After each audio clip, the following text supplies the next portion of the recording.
नमस्ते। Share market news और आपके निवेश से जुड़ी हुई खबर। देखिए, आज जो हम लोग बात करेंगे अमेरिका के इकोनॉमिक कंडीशन पे कि किस तरीके से क्या अमेरिका का इकोनॉमिक कंडीशन लड़खड़ा जाएगा या संभल पाएगा। क्योंकि जो भी चीजें हो रही हैं इस समय, आप देखें, अगर जियोपॉलिटिकल सिचुएशन हो रहा है तो वो आर्म्स रेस के कारण, ताकि वो अपना आर्म्स बेच सके, जैसा कि टर्की के साथ उसकी डीलिंग हो रही है। दूसरा, अगर आप देखेंगे जो टैरिफ है वो भी अमेरिका की इकोनॉमी को बचाने की कोशिश है। फेड की तरफ से जो बातें आई और जिस तरीके से इंटरेस्ट रेट कट किया गया कि जॉब डाटा अगर बढ़ सके और तमाम चीज, वो भी जो है उसकी इकोनॉमी को बचाने के लिए कोशिश है। बाकी अगर आप बॉन्ड का देखें कि जिस तरीके से चाइना अपना बॉन्ड बेच रहा है और पिछले 10 साल से बेचा जा रहा है, 2015 के बाद से बहुत तेज कर दिया उसने। जापान के पास काफी जबरदस्त बॉन्ड पड़ा हुआ है। बॉन्ड मतलब अमेरिका ने उससे कर्ज लिया हुआ है। इसको आप इस तरीके से समझे बॉन्ड को कि आपका फिक्स डिपॉजिट होता है, आप पैसे देते हैं बैंक से, आप एफडी लेते हैं और एक सर्टेन टाइम के बाद जो है आप उससे पैसे निकाल लेते हैं और आपको बदले में पैसा, मूल और ब्याज दोनों मिल जाता है। तो उसी तरीके का बॉन्ड होता है कि बॉन्ड में ये होता है कि ये इकोनॉमी अच्छी चल रही है तो यहां पे हम सर्टेन पैसे लगाते हैं और इस समय के बाद, इतने समय के बाद ये इकोनॉमी इतने पे आ जाएगा और मुझे जितना ब्याज देना है, लगभग 4% के आसपास, 3% से 4% के बीच का होता है, तो वो पैसे हमें मिल जाएंगे। इस आधार पे जो है कंट्री, अलग अलग कंट्री जो है वो बॉन्ड खरीदती है और बॉन्ड जो होता है वो एक तरीके का कर्ज होता है अमेरिका पे। जैसे कि आप अमेरिका को देखें, उसके पास जो है 124% जो है उसका कर्ज है जीडीपी का, यानी जीडीपी उसका लगभग जो है 36 लाख करोड़ के आसपास है। लेकिन आप उसको एक तरीके से देखें, लगभग 42 लाख करोड़ जो है उसके पास कर्ज है और ये कर्ज का जो बड़ा हिस्सा है वो जापान के पास है, चाइना के पास में है। और जापान के साथ जो बातें हो रही थी, क्योंकि जापान में क्या है कि जापान में इंटरेस्ट रेट होता नहीं है, तो जापान जो है वो पैसे अपना अमेरिका में दे देता है और उससे बदले में बॉन्ड ले लेता है ताकि उसको उस तरीके से 3% 4% ब्याज मिल सके। लेकिन इधर जापान में क्या हुआ है कि जापान का जो एंड ट्रेड होता है और जापान के पास जिस तरीके से इंटरेस्ट रेट बढ़ा है, तो जापान के पास भी एक बड़ा चैलेंज हो गया। तो पहले हम जापान को क्लियर कर देते हैं। फिर उसने क्या किया कि जापान के साथ जो टैरिफ लगाया गया था 25%, उसके बाद से डील हुई, क्योंकि वो बॉन्ड नहीं बेचे और चूंकि बॉन्ड बेचेंगे, अगर देखिए बॉन्ड एक तो मैच्योर हो रहा है, वो तो आपको देना ही देना है। एक होता है कि अगर इकोनॉमी ठीक नहीं चल रहा है तो लोग जो है आकर बॉन्ड बेचने लगते हैं, उससे जो है दबाव में आ जाता है वहां का इकोनॉमी। तो अमेरिका ने इस चीज को बचाने के लिए जो है उसमें 10% का जो है टैरिफ में रिलैक्सेशन दिया गया और 15% पे लेकर आया गया। जापान का तो ये इशू हो गया। अब चाइना का इसलिए क्योंकि कल ट्रंप का जो है वो शी जिनपिंग से जो है बातचीत हुई है और उसको काफी पॉजिटिव बताया है उसने। उस पर तमाम जो है ड्रग से लेकर तमाम चीजों पे बात हुई है, टिकटॉक पे बातचीत हुई है। ये लोग साउथ कोरिया में मिलेंगे भी और जो है ट्रंप जो है वो चाइना भी जाएंगे फरवरी में, जनवरी फरवरी में जाएंगे अगले साल। तो ये चीज है। चूंकि देखिए, अगर आप देखें कि ट्रंप का जो रुख रहा था वो भारत को लेकर कि जो चूंकि रसिया से आप तेल खरीद रहे हो, तो वो चाह रहा था कि रसिया से तेल नहीं खरीद के उससे तेल खरीदे जो WTI है, लेकिन उसके तेल को लाने में जो है रिफाइनरी में महंगा पड़ जाता है। इसके कारण वो भारत पे दबाव बना रहा था, लेकिन हमसे ज्यादा तेल चाइना खरीदता है, लेकिन चाइना पे वो दबाव नहीं बना पाया। क्योंकि उसमें दो बातें हैं। एक तो चाइना के पास, उसके पास जबरदस्त बॉन्ड है और उसकी बॉन्ड की वो बिकवाली कर रहा है, लगातार कर रहा है, तो वो बॉन्ड की बिकवाली कम कर सके, नहीं तो अमेरिका पे दबाव आ जाएगा, नंबर एक।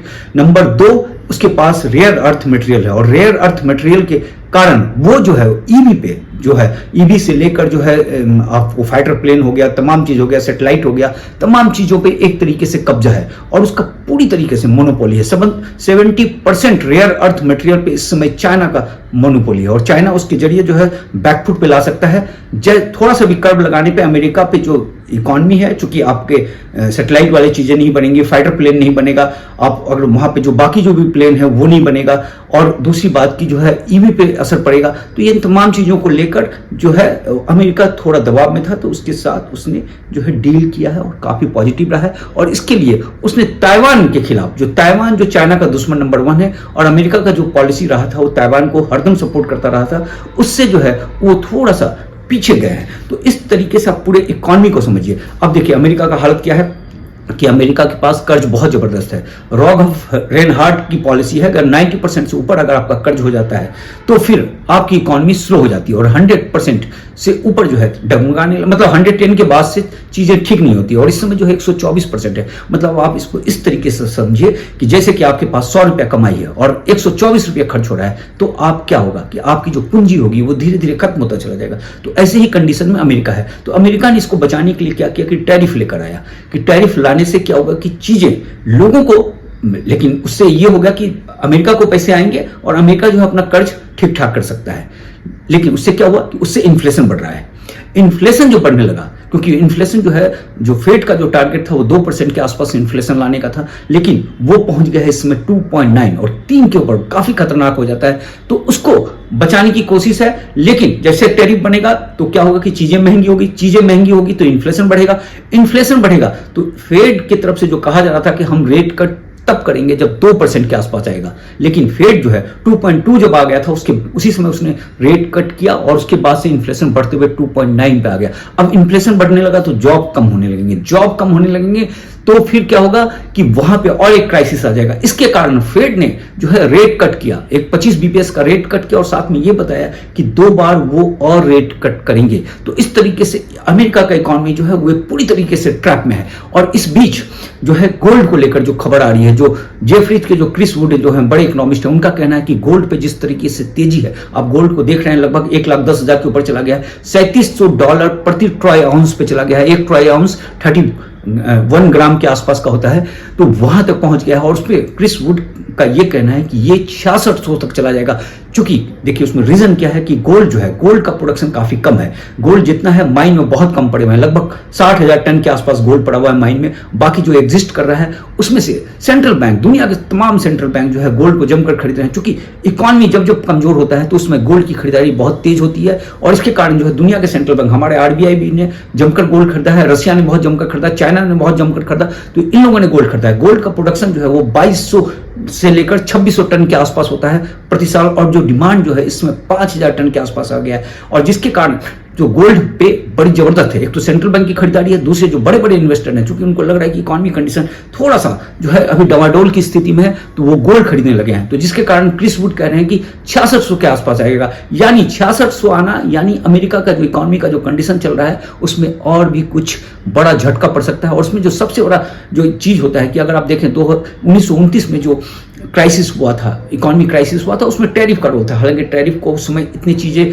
ना अमेरिका मंगाता था ना भेजता था, तमाम बातें थी, लेकिन उसके बावजूद भी वो एक बड़ा रोल प्ले किया। उसके बाद से शेयर बाजार में बहुत जबरदस्त क्रैश हुआ था और वो इकोनॉमिक क्राइसिस जो है 10 साल तक रहा था। और इसी चीज को भांपते हुए जो हमारे जो वॉरेन बफे साहब है उन्होंने जमकर जो है अपने शेयर्स बेचे हैं और उनके पास जो है लगभग 25% वो कैश पे बैठे हुए हैं, क्योंकि उन्होंने चीजों को भापा है। तो कुल मिलाकर देखिए जो भी चीजें हैं, ये सब मैं कह रहा हूं जो है वर्ल्ड के प्रोस्पेक्ट से, इंडिया की कहानी अलग है। तो इस समय जो है अमेरिका जो है बहुत जबरदस्त सिचुएशन पे है नहीं।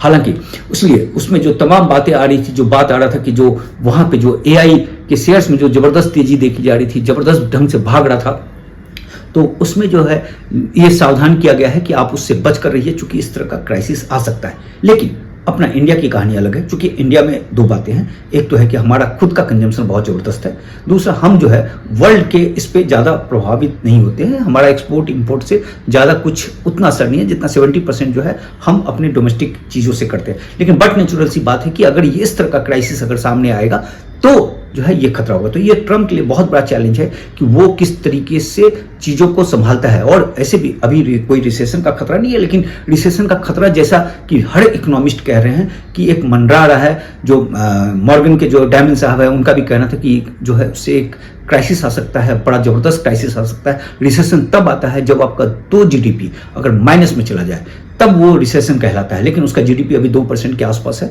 तो अभी ऐसी कोई बात नहीं है। लेकिन सिचुएशन पूरी तरीके से खतरे की घंटी बज रही है वहां पे। और इसमें देखिए हम लोग अपने शेयर बाजार में यह है कि शेयर बाजार में जो भी उतार चढ़ाव होगा, हमारा कहानी अलग है।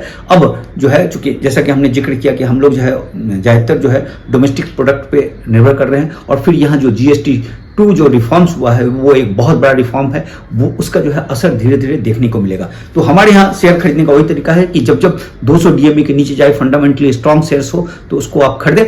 बाकी वर्ल्ड इकोनॉमी के पॉइंट ऑफ व्यू से आज हमने ये वीडियो बनाया है, और साथ में गोल्ड में जबरदस्त तेजी आएगी आने वाले समय में। इसलिए अगर आपके पास सोना पड़ा हुआ, देखिए गोल्ड पे मैंने पहले भी वीडियो बनाया था जब 76,000 के आसपास था या 70,000 के आसपास था, तब मैंने उस समय वीडियो बनाया था कि गोल्ड जो है वो 1 लाख को पार करेगा। 1 लाख को तो पार कर गया। अब यहाँ पे ये है कि ये अब जो बातें आ रही है कि ये 2 लाख को पार करेगा। तो गोल्ड पे अगर आपने पैसे लगा रखे हैं, गोल्ड ETF पे पैसे लगा रखे हैं, तो उसको आप बने रहिए और साथ में गोल्ड ETF को भी आदमी को खरीदना चाहिए, उसके पार्ट का एक हिस्सा होना चाहिए, बहुत ज्यादा नहीं लेकिन आपके पोर्टफोलियो का 10 से 15% जो है वो गोल्ड ETF जरूर होना चाहिए। बस इतनी ही खबर है, कल मिलते हैं।